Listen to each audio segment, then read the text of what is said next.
Okay, we would like to start a little bit our press talk with IBU Race Director World Cup, Borut Nunar, because over this World Cup, of course, you have seen a lot of development here on the venue of Oberhof, and we would like to take the opportunity to have Borut here. Of course, he's a little bit short in time because of the start and the zeroing, but to know a little bit more about his impressions of the development which has been done in a tremendous amount here up in Oberhof.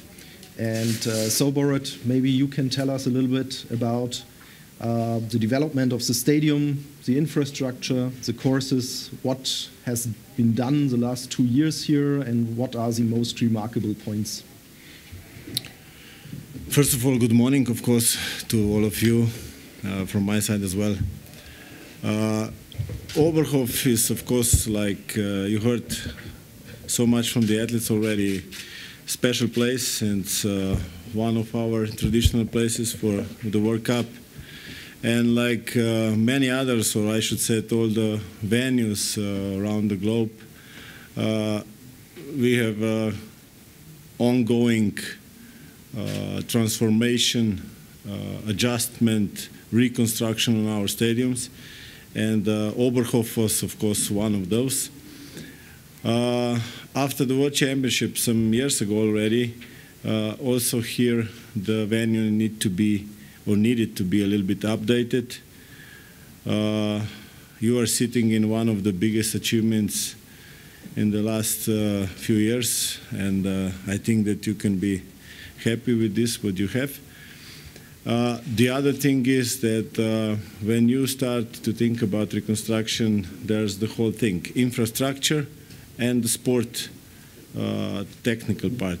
From the sport, first of all, we were facing two problems here. One problem was to make an efficient artificial snow-making system, snow production, which is now finally finished with a water reservoir and up-to-date snow guns with a cooling system.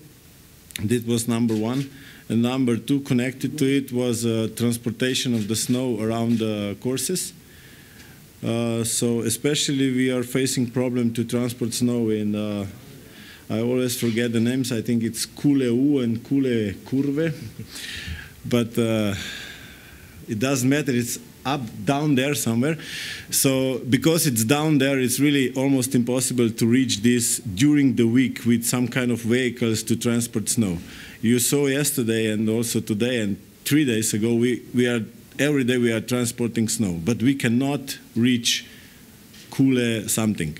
So that's why we were thinking where to find another part of the course if we will not go down. And the only possible solution was when they were done with the water lake, actually, that we tried to use a little bit this part, which was completely unused, not for spectator, not for anybody. So we tried to go around with our competition course. And I can tell you from what we saw and what is our feeling, the test itself was successful. And we know what to do to make it better. Because there are some small issues which can be improved, can be done better. But after all, also the question why we have this part of the course and why there are a steep uphill and then another downhill, because normally we just go straight. We make a lot of measurements this week. And, the fact is, if you go straight from, that's another heavy name for me, from Grosse Sägespäne Runde towards finish, you have approximately 500-meter straight line, which is pretty boring. And on the other hand, if you have a wind blowing in your head, you will lose a lot of time. And if somebody is running skiing behind you, he will just wait till last 50 meters and then you will lose the sprint for sure. It's like cycling. So that's why this part which is new, makes things much different. And the best example was, if somebody of you noticed, on the men relay, I think it was third leg or second leg, when the French guys make more than 10 seconds different only in this little part. But as I said, of course, the things can be done better, at least in the downhill size. So we are quite confident for that. How was the feedback this week with the coaches about this issue, with the athletes? This feedback is, I should say, as always, when we have some new thing. The first reaction is, of course, with a little bit eyes wide open. But when you try, sometimes there is like 10% who don't like it at all, 10% who are really in favor of that, and all the rest, it's in between. They don't care, or they are just okay. So it's quite normal situation. But on the other hand, that we would have some serious complaints about it, we didn't hear so far. We have 2 team captains meeting about it, and there was 1 nation out of 33 saying that maybe we should think about to skip this part, actually mainly because this was the part when we have really a lot of stones inside, but thanks to the good work from organizing committee, we were able to clean these stones, so the skis were not destroyed completely. This week we have seen a lot of development here, as you mentioned, in one of the biggest achievements for media. We are sitting here. Also another big achievement is to reallocate the TV compound, which is now more centralized in a better part. What do you know for the future? What will be done by the organizing committee here for the upcoming years? What's top on your list to ask for? First of all, I can say that with all this thing you mentioned already, I think we are in a really good way. But we would be really happy if all these works will be also completed finally. That's mean, I mean, you don't need to be a science to when you go around, there are some mud areas, there's some water standing somewhere. So this little final touch is still missing here. But in general, from sports side, we have our team compound. Maybe from sport we can do a little bit better with the warm-up loop. But thanks to the ski hall, we have also possibility to warm up there. In the Regiegebäude, in the oldest building, we find a normal situation for our sport group.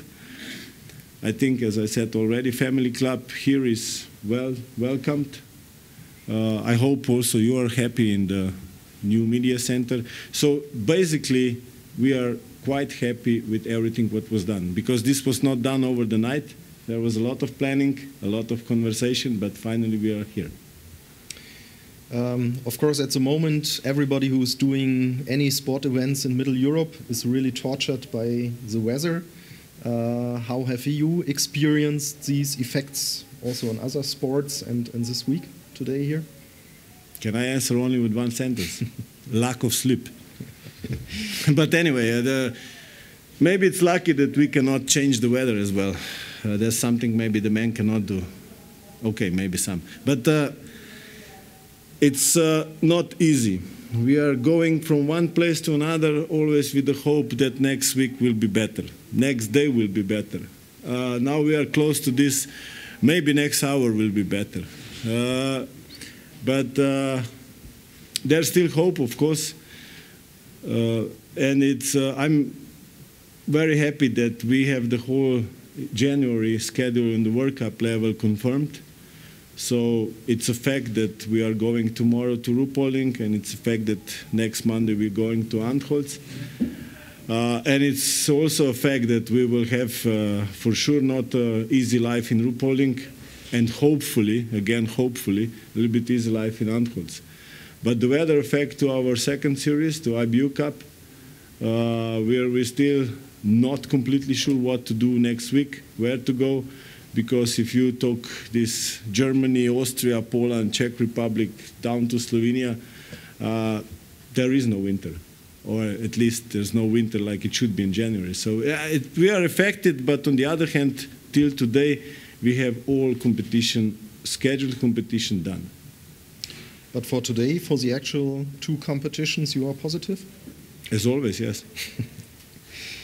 And we had got also some questions a little bit about the procedure in detail.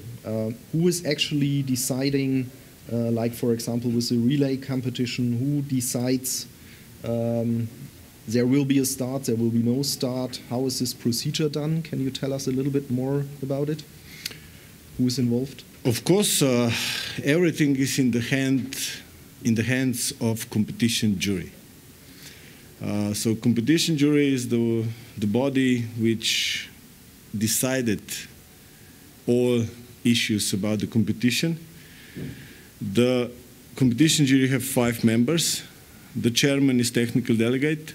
Then we have a chief of competition from local organizing committee. Then we have IBU referee for the course. And then we have 2 team members from different teams. So actually we are in the jury represented by 5 nations.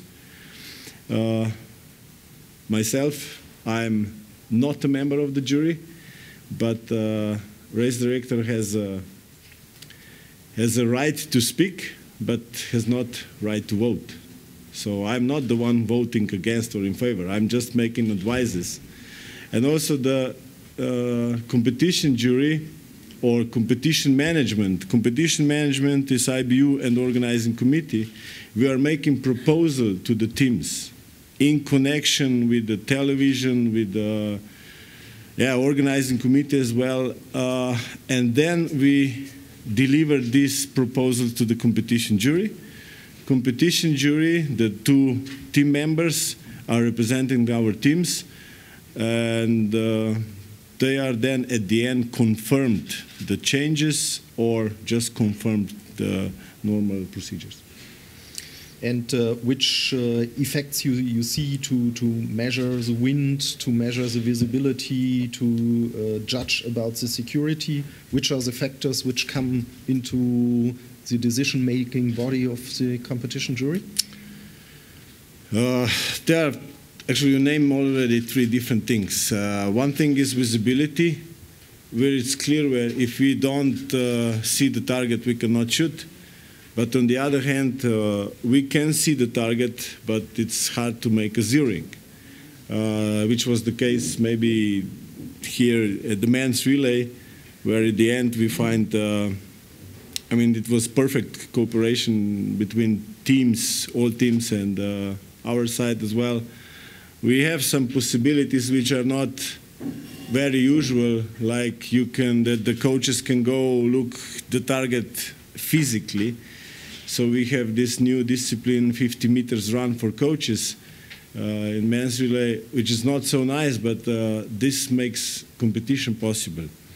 We also implement zeroing on the metal targets for that, which also improved. So at the end, the competition was saved.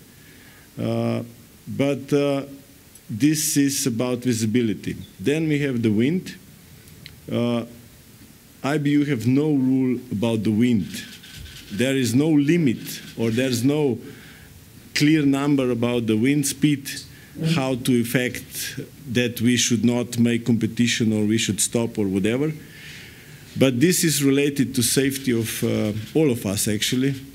When we have flying objects in the stadium, on the course, possible danger of falling trees, anything else, then of course this is the signal that we have to stop or we shouldn't even start.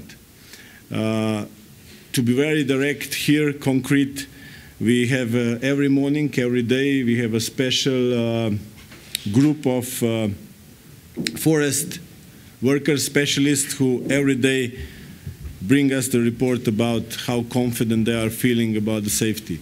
And these are going in connection with all users of this venue. So, of course, it will never happen that spectators will be allowed to go to the forest and we will not go there. or vice versa. We will have competition and the spectators will not be allowed to go there because there's a danger. So this is more or less safety issue. And the wind, yes, like I said, there is no special rule about that, but if we believe that everything can still be fixed in the place, we of course are carrying out our competition. And the wind is almost never constant, there's always wind gusts which are making problems. Do we have questions from your side to Borut? No? Everything clear? Yeah, please. Suggested yesterday to postpone the World Cup in January. What do you think about this? I mean, this discussion is not new, and also not only for Oberhof venue. This is a little bit more complex process, but on the other hand, there is no venue in the world who can say exactly in this part of the year I have a nice weather. We also already had the competition Oberhof, if you remember, World Championship in February, and we have to cancel one competition because of fog in February. Then we already have a really nice time in Oberhof in the first week of January. 1 year was actually said that we have a night competition because it was perfectly clear sky. On the other hand, we have other venues like, for example, Holmenkoll is also threat of the fog. Östersund, which is a wind capital, maybe. Then we are trying to focus on the whole complex story. The next thing is also why we are making, why there are Oberhof, Ruhpolding, Anholz in line. Because this makes the easiest way for our teams for traveling.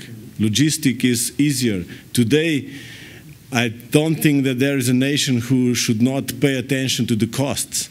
So it's a very complex story, and yeah, it can happen that even Oberhof will be some season in other time of the year, but there's a lot of things. We are facing the same problem as Martin Fourcade mentioned. Andere Fragen? Other questions? No. Thank you.